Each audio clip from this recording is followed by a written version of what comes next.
The global elites, they hate our success, and they fear yours.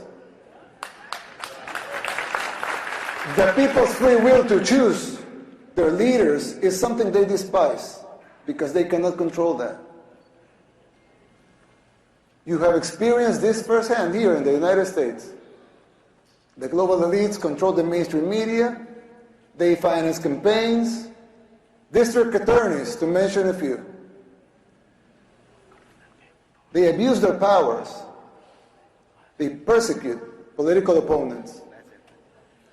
In El Salvador, we don't weaponize our judicial system to persecute our political opponents.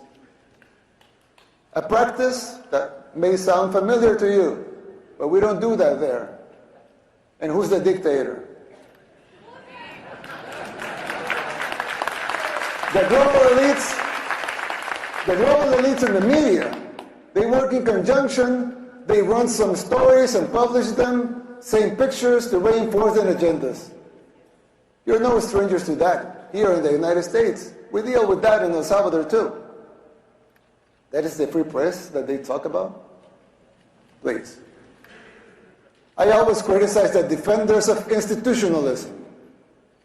Not because I don't think strong institutions are paramount and necessary for a democracy, but because I find them very hypocritical. They don't seem to have the same standards for themselves as they are trying to impose on others.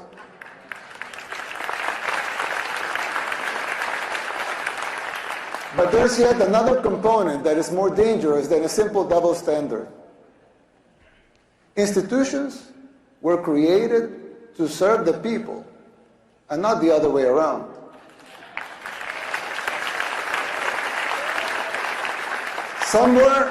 Somewhere along the way, those people forgot their fundamental purpose, which is more important than the institution itself.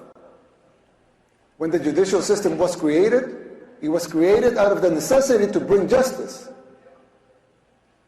But now, it seems that survival and control of the judges, of the AGs, among others, are paramount.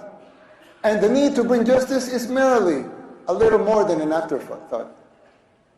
Another example, the police was created to bring law and order. Let them seek law and order then. But now some of them are even afraid to do their job because they fear the consequences for doing it.